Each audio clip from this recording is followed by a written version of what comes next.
O que pensam os 5 juízes da primeira turma do Supremo? São esses 5 juízes que vão definir o destino dos 8 golpistas.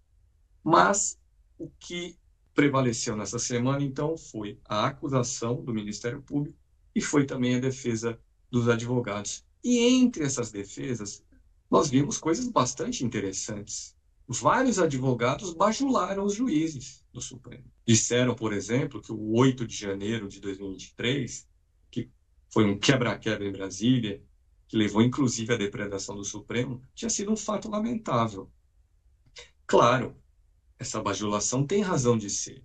É preciso tentar minimamente amolecer o coração dos magistrados para tentar, se não uma absolvição, que eu diria que é beira o impossível, no mínimo, uma pena menor para cada um dos clientes desses advogados.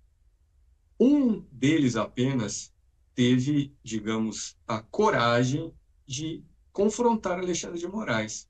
Foi o advogado Matheus Maier, ele que é defensor do general Augusto Heleno.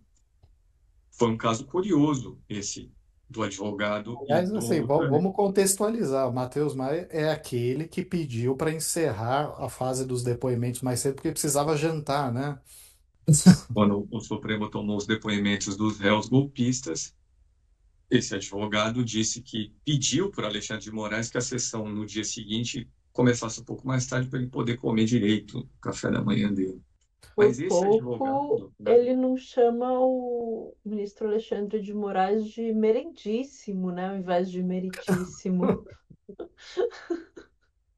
Não, digamos, e pedindo a merenda. teve também uma cena cômica no depoimento do Augusto Heleno, porque assim, você vê que nitidamente ele tentou combinar com o Augusto Heleno como seria.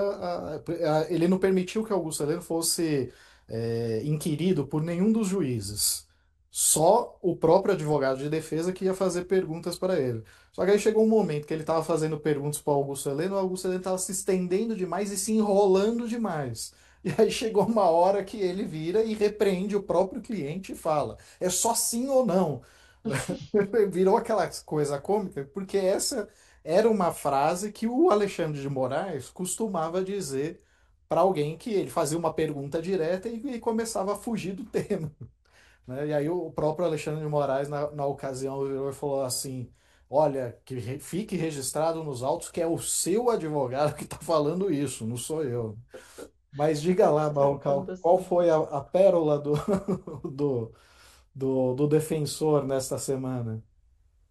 ele disse que, para defender o cliente dele, o Augusto Heleno, ele disse que o general, que foi ministro do GSI, o Gabinete de Segurança Institucional da Presidência, ele disse que o Augusto Heleno se afastou de Bolsonaro depois que o então presidente se filiou ao PL. E como Augusto Heleno achava que o Centrão, do qual o PL faz parte, era um bando de políticos não dispostos ao republicanismo, ao fazer esse argumento, ao colocar dessa forma a situação, o advogado tentou convencer os juízes de que Augusto Heleno não tinha nenhuma influência sobre Bolsonaro e, portanto, não merecia ser condenado por nada.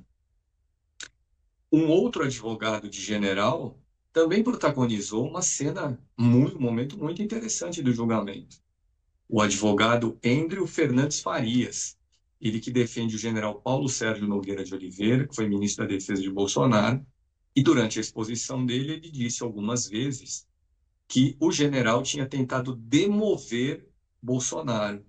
A juíza Carmenúcia perguntou: Vossa Senhoria falou 5 vezes que eu anotei aqui que o seu cliente tentou demover o presidente. Demover do quê? E o advogado disse: demover de adotar qualquer medida de exceção. Vossa Senhoria, eu copiei aqui 5 vezes, diz que o réu, neste caso, o cliente de Vossa Senhoria, aspas, estava atuando para demover o presidente da República. Demover de quê? Porque até agora todo mundo diz que ninguém pensou nada, Claro, ninguém claramente, Vossa cogitou de Excelência, nada. demover de adotar qualquer medida de exceção. Muito obrigada. Atuou ativamente. E é a Muito prova dos obrigada. autos. Muito Obrigado. obrigada.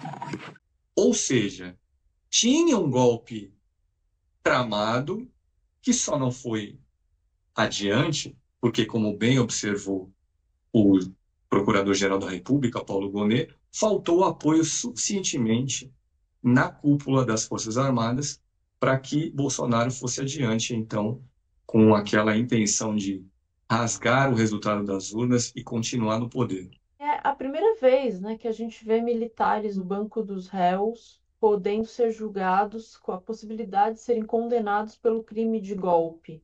A gente já perdoou uma vez um golpe que de fato foi consumado e levou 21 anos.